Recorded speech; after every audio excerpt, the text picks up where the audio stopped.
Bapak Mama saudara yang dikasihi Tuhan, Shalom. Sekali lagi Shalom. Tolong kasih muka yang sukacita dulu. Bapak Mama saudara yang dikasihi Tuhan, pada hari ini kita ada dalam tema yang diberikan oleh Sinode, yaitu pelayanan yang digerakkan oleh anugerah Allah. Pelayanan yang digerakkan oleh anugerah Allah. Mengawali khotbah ini, Bapak Mama saudara yang dikasihi Tuhan, saya punya sebuah pertanyaan penting. Boleh kita jawab saat ini, boleh kita jawab dalam hati, direfleksikan. Pertanyaannya adalah, kapan waktu yang tepat bagi kita untuk melayani? Kapan waktu yang tepat bagi kita untuk melayani? Entahkah itu dalam melayani sebagai seorang pelayan di gereja, atau bergerak dalam berbagai komisi dengan segala talenta yang ada pada kita, ataukah pelayanan dalam dunia kerja kita, di sekolah, di kantor, di toko, di kios, atau dimanapun itu. Kapan waktu yang tepat? Kalau berbicara tentang waktu yang tepat, ya seringkali kita bilang, tunggu dulu. Kapan kamu ibadah di Komsel? Tunggu dulu, saya sehat dulu nanti. Kalau saya punya anak sudah agak besar sedikit, kalau sudah ada yang jaga rumah, baru saya gabung. Kalau gabung di Komper dengan Toba, tunggu dulu, belum ada yang jaga rumah. Ini pekerjaan di rumah tidak habis-habis. Kapan mau masuk gereja? Kami orang yang terlalu banyak dosa ini, tunggu bertobat dulu. Saya berhenti ini, berhenti itu, baru masuk di gereja. Tunggu dulu. Kapan mau kerja? Tunggu dulu, masih baru habis kuliah ini capek. Jadi tunggu dulu nanti baru saya kerja. Jadi saya mau tidur dulu, mau santai-santai dulu. Bapak Mama saudara yang dikasihi Tuhan, kalimat tunggu dulu ini tanpa sadar bahwa faktanya seolah-olah kita bilang tunggu dulu, seolah-olah kita yang mengendalikan dan berkuasa atas waktu ini. Jadi kalau kita bilang tunggu dulu, bahwa seolah-olah berikutnya saya masih tahu, saya ada, saya masih tahu, masih kisah nanti. Jadi kita bilang tunggu dulu. Tetapi kita tidak sadar bahwa waktu ini dikendalikan oleh Allah dan hari-hari itu pun terus berlalu. Dalam kaitannya dengan pertanyaan ini, mari kita merefleksikan bagian firman Tuhan saat ini yang berbicara tentang Paulus dalam pelayanannya. Bagian firman Tuhan ini, Bapak Mama, lahir dari konteks di mana jemaat di Korintus pada waktu itu sedang mengalami krisis identitas, salah satunya dalam hal iman mereka. Yang pertama di sini, Paulus bersoalan dengan munculnya rasul-rasul palsu yang datang kepada jemaat di Korintus pada waktu itu. Kalau dalam 2 Korintus pasal 11 ayatnya yang kelima, Paulus bilang bahwa rasul-rasul yang tak ada taranya, atau rasul-rasul yang luar biasa, rasul-rasul yang hebat, mereka datang dengan berbagai teori mereka, datang dengan berbagai pandangan mereka, mereka kaya secara jasmani, mereka punya penglihatan yang luar biasa, sehingga jemaat pada waktu itu merasa terpukau dengan kehadiran mereka. Berbanding terbalik dengan Paulus yang di mana keadaan Paulus pada waktu itu, dia adalah benar-benar rasul Tuhan, namun dia menderita, dipenjara, dianiaya, bahkan dia miskin dalam pandangan dunia. Lalu orang-orang beranggapan bilang bahwa kalau memang dia orang yang diberkati Tuhan, harusnya hidupnya itu makmur, bukan dihajar dan menderita, bukan dipenjara. Harusnya Tuhan bela dia. Orang-orang mempertanyakan tentang keberadaan Paulus. Dan yang kedua, jemaat pada saat itu sedang berhadapan dengan yang namanya budaya hormat dan malu. Kota Korintus ini, Bapak Mama, adalah kota yang sangat kompetitif, bahkan mereka sangat gila hormat. Status sosial itu sangat penting bagi mereka. Dan status sosial itu adalah segalanya. Jadi jemaat di Korintus juga pada waktu itu malu dengan Paulus yang hidupnya lemah dalam pandangan mereka, dan dia punya kisah hidup itu sangat tragis. Dia berurusan dengan penjara dan penderitaan, orang-orang menolak dimanapun dia berada. Jadi orang-orang ini bertanya-tanya, dia benar-benar menerima anugerah Allah, dia benar-benar rasul yang diutus Tuhan atau tidak? Kenapa dia punya hidup ini menyedihkan sekali? Tidak ada dia punya enak-enaknya. Sehingga dalam bacaan firman Tuhan pada saat ini, kalau kita melihat bahwa Paulus membela dirinya, bukan ia mencari sebuah penghormatan, tetapi Paulus membilang kepada mereka bahwa saya adalah rasul yang diutus oleh Tuhan, dan jika benar saya adalah rasul yang diutus oleh Tuhan, maka penderitaan iman itu harus menjadi bagian hidup saya. Makanya pada ayatnya yang keempat hingga dengan ayatnya yang ke-10 Paulus menjelaskan bagaimana pelayanan dan bagaimana dirinya pada saat itu. Orang-orang di Korintus pada status sosial yang sangat penting, mereka menginginkan seorang pemimpin atau rasul yang sangat makmur dan sukses. Mereka tidak mau seorang rasul yang menderita ada di tengah-tengah persekutuan mereka. Sehingga dalam hal ini ketika Paulus mengirimkan surat ini kepada orang-orang di Korintus, perasaannya sangat sedih karena jemaat mulai memihak pada pengajaran palsu yang ada di jemaat pada waktu itu. Tetapi Paulus mau bilang bahwa Injil yang sebenar-benarnya, bahwa rasul yang sebenar-benarnya adalah ketika dia hadir dengan berbagai penderitaan oleh karena Injil Allah yang harus diberitakan. Ya, seringkali kemakmuran ini sekarang menjadi sensitif dalam kehidupan kita, apalagi kalau bersoalan dengan kehidupan beragama. Banyak orang yang menawarkan kemakmuran untuk kita pindah ke agama manapun, tetapi dalam perjalanan waktu kita tidak benar-benar dijamin. Kita sering melihat bahwa kehidupan bergereja kita ini adalah kehidupan yang harus bebas dari penderitaan, baik penderitaan secara jasmani maupun penderitaan secara rohani. Lalu kita mencari Tuhan yang benar, gereja yang benar, yang menjamin kehidupan kita yang makmur, yang sukses itu ada di mana? Bagaimana? Kalau berjumpa dengan hal-hal yang demikian, perlulah kita memberikan menyadari itu. Itu menjadi peringatan keras bagi kita. Apakah saya benar-benar ada di jalan yang benar? Apakah orang yang datang menawarkan ini kepada saya ini adalah benar-benar orang yang diutus Tuhan? Dia berjalan sesuai dengan kehendak dan anugerah Tuhan atau tidak? Jangan sampai dalam perjalanan waktu kita diterlantarkan dan kita menjadi kecewa. Bukan kecewa dengan dia punya orang lain, tapi kecewa dengan Tuhan. Manusia ini sakit hati, kita lampiaskan itu di Tuhan. Dan pada bagian yang berikut, bagi orang-orang Yahudi yang ada di Korintus pada waktu itu, bahkan orang Yunani pun beranggapan bahwa hari penyelamatan itu adalah peristiwa yang masih jauh terjadi ke depan. Keselamatan itu masih tunggu nanti dulu. Tetapi Paulus membilang pada ayat yang kedua bahwa waktu ini adalah waktu perkenanan itu dan hari ini adalah hari penyelamatan itu. Jadi sebenarnya Paulus berbicara dalam hal ini yang menekankan waktu yang berbicara tentang eskatologis atau akhir zaman. Akhir zaman yang berbicara tentang penyelamatan. Dan orang terpikir bahwa akhir zaman itu masih nanti dulu, penyelamatan masih nanti dulu, masih tunggu tanggal-tanggal yang tepat. Jadi tunggu dulu untuk nanti baru bertobat, nanti baru pergi gereja, nanti baru melayani. Paulus merasa bahwa hari-hari hidup orang-orang di Korintus akan menjadi percuma jika mereka diombang-ambingkan oleh pengajaran-pengajaran yang sesat dengan kehadiran rasul-rasul yang palsu itu. Dan mereka lebih sibuk memperdebatkan tentang kemakmuran hidup dan penderitaan hidup. Mereka menghabiskan waktu pada hal-hal yang demikian. Padahal Paulus bilang bahwa setiap hari itu adalah hari yang sangat krusial atau hari yang sangat penting di mana penyelamatan Allah itu telah dinyatakan.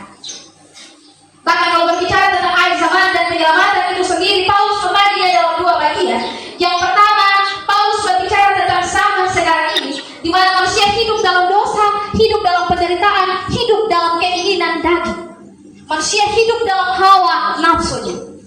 Dan pada bagian yang kedua, Paulus membaginya pada zaman yang akan datang, yaitu berbicara tentang pembenaran, kehidupan kekal, dan keselamatan yang diberikan Tuhan.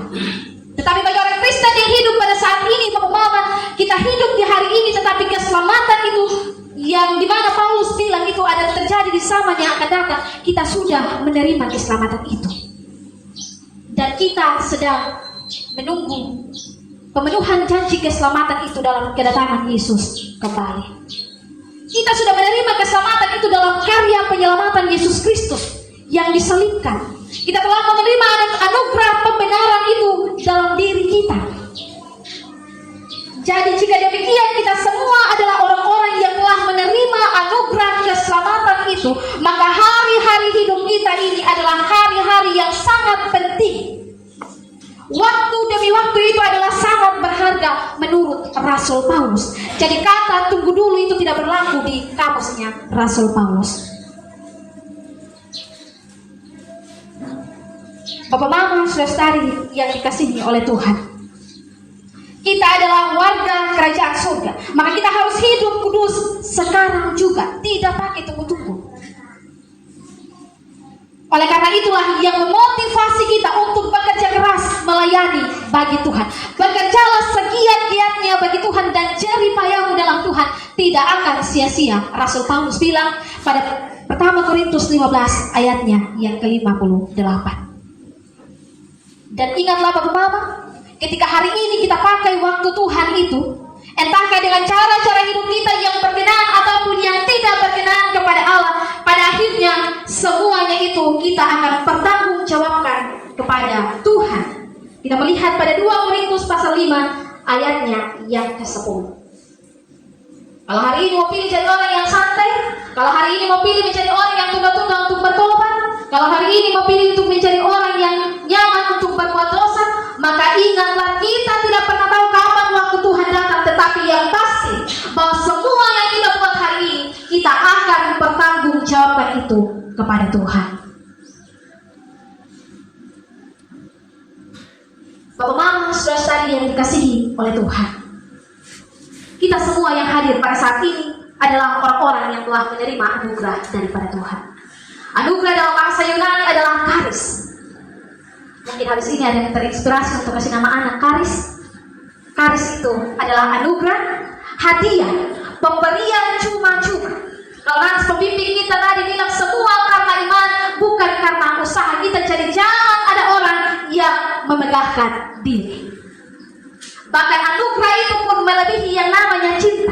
Kalau cinta itu adalah sifat Allah atau Allah itu sendiri yang adalah kasih dalam Yohanes 3 ayat 16, tetapi anugerah itulah yang menggerakkan cinta Allah bagi kita sekalian yang tidak layak untuk menerimanya, tetapi dilayakkan oleh Allah.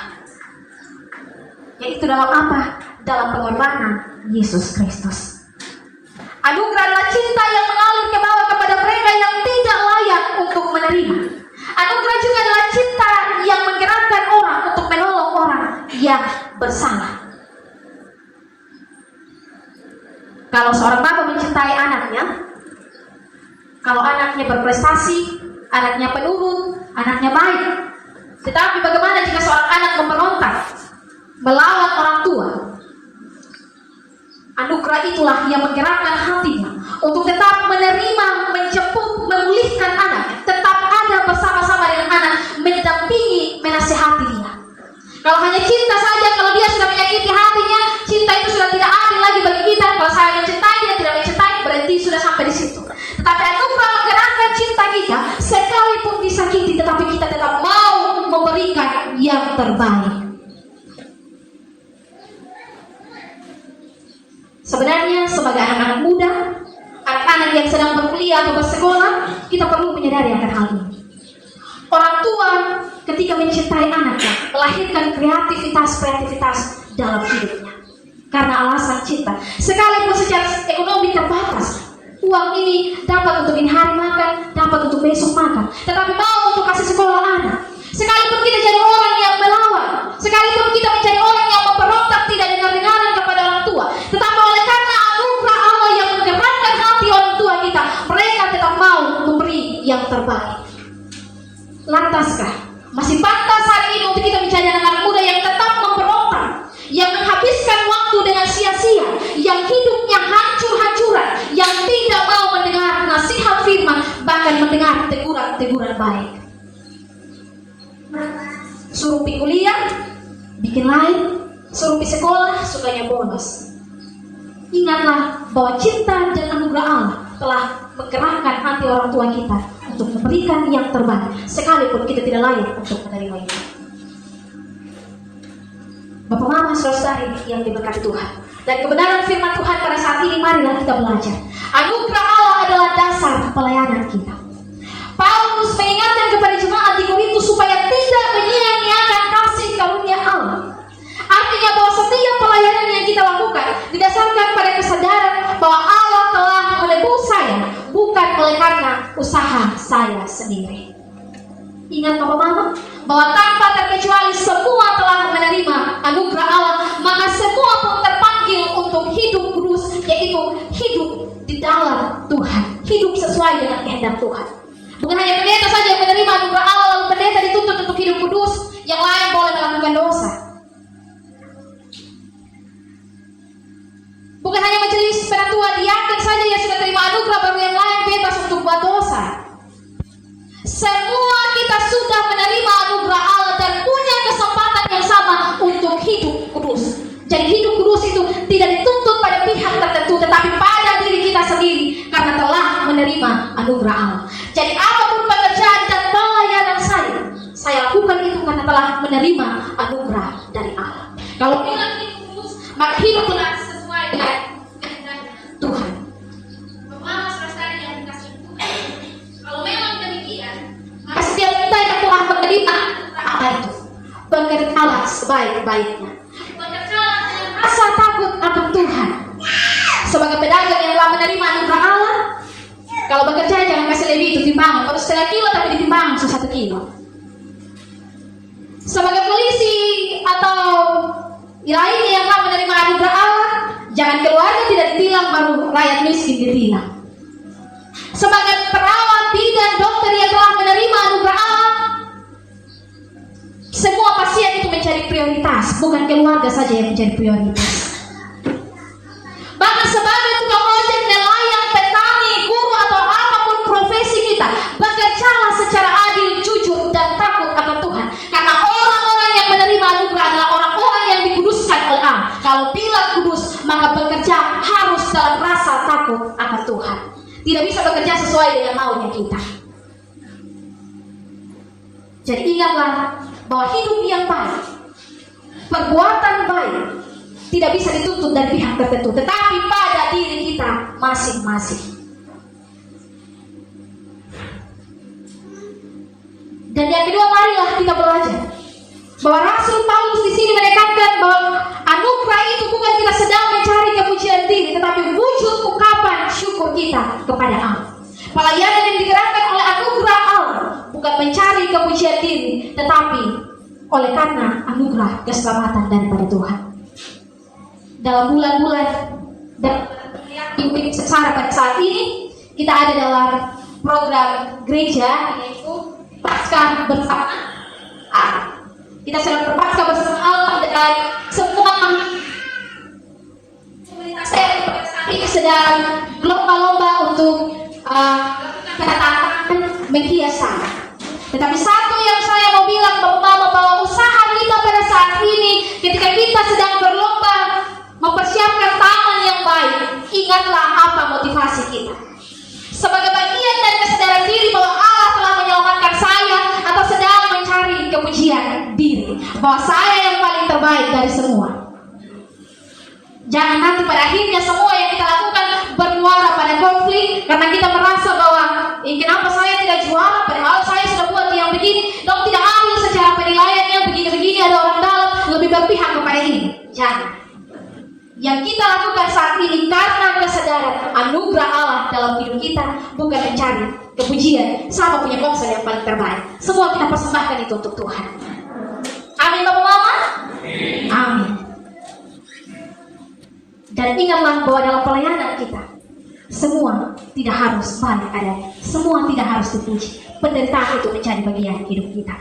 Dan yang kedua, kita belajar dari kebenaran firman Tuhan ini bahwa pelayanan yang tahan uji adalah lahir dari anugerah Allah. Kalau kita melihat pada ayat 4 hingga dengan ayatnya yang ke-10, Paulus menjelaskan tentang keadaan-keadaan yang dia alami dalam pengalamannya sebagai seorang rasul. Dia bilang dia mengalami yang namanya penjara, kesukaran, penghinaan, kemiskinan, duka cita. Namun ia tetap bersuka cita karena ia tahu bahwa Allah yang memperlengkapi kehidupannya.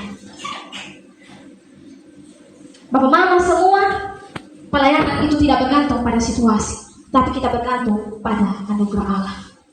Mungkin ada kalanya orang-orang akan bilang, saya tidak bilang ini jemaat Manubar, lebih baik pendeta yang datang melayani daripada vikaris, lebih baik penatua yang datang melayani daripada diaken, lebih baik yang tua yang memimpin daripada yang muda.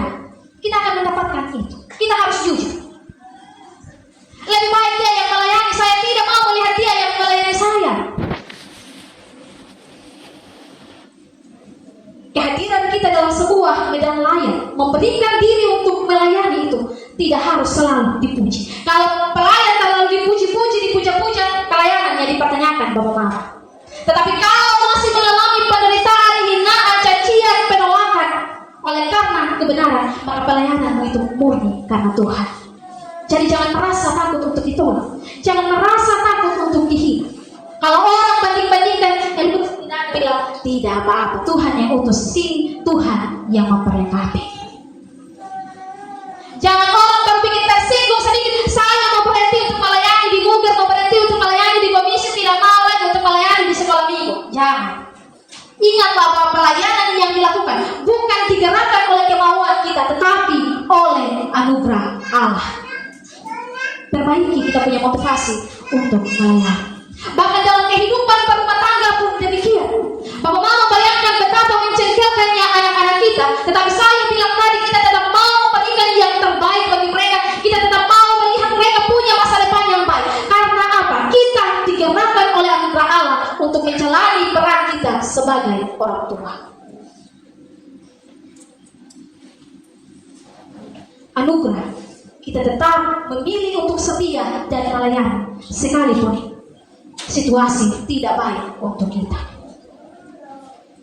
Dan yang terakhir, marilah kita belajar dari kebenaran firman Tuhan ini. Pakailah waktu anugerah Tuhan untuk melayani. Kalau Paulus bilang hari ini adalah hari penyelamatan itu, maka tidak ada waktu bagi kita tunggu bilang akhir zaman baru saya bertobat. Tidak ada. Hari ini, waktu ini, menit ini, detik ini adalah waktu yang tepat bagi kita untuk melayani. Jadi kalau orang panggil mencari guru sekolah minggu, jangan tunggu dulu saya matang lagi sedikit. Kalau orang tanya bilang kapan sih, jangan bilang tunggu dulu babi di kandang besar sedikit. Kapan kita tunggu dulu? Kapan mau melayani, tunggu dulu. Kapan mau datang gereja, sabar tobat dulu. Lantas kita yang di gereja semuanya adalah orang-orang yang berdosa. Lalu kalau kita tunggu untuk bertobat baru datang gereja, apa sih kita punya tujuan datang ke gereja? Kita semua ini adalah orang-orang yang dikumpulkan oleh Tuhan dalam keberdosaan kita, dikhususkan dan ditebus oleh Dia. Jadi jangan tunggu bertobat baru datang gereja. Siapa tahu kalau bertobat Tuhan sepanggil, sudah di zaman bagi kita mau bikin apa? Jangan bilang dulu KDRT, pukul selingkuh dulu. Tunggu nanti kalau ya sutua baru bertobat, baru berhenti selingkuh. Jangan Bapak Mama. Kita tidak pernah tahu tidur satu malam dan istri saya siapa tahu Tuhan panggil. Hari ini setiap waktu adalah anugerah Tuhan, dan pakailah itu untuk hidup kudus dan hidup dalam pertobatan. Bapak mama saudara-saudari yang dikasihi oleh Tuhan, pelayanan kita digerakkan oleh anugerah Allah. Maka seberat-beratnya tantangan hidup dalam pelayanan kita, baik dalam rumah, dalam kehidupan bermasyarakat, dalam komunitas gereja, lakukanlah dengan setia. Karena apa? Karena anugerah Tuhan dalam kehidupan kita, dan setiap waktu itu adalah waktu penyelamatan itu. Jadi kita tidak punya waktu tunggu-tunggu untuk bertobat. Setiap waktu adalah kesempatan bagi kita untuk bertobat. Amin untuk firman Tuhan.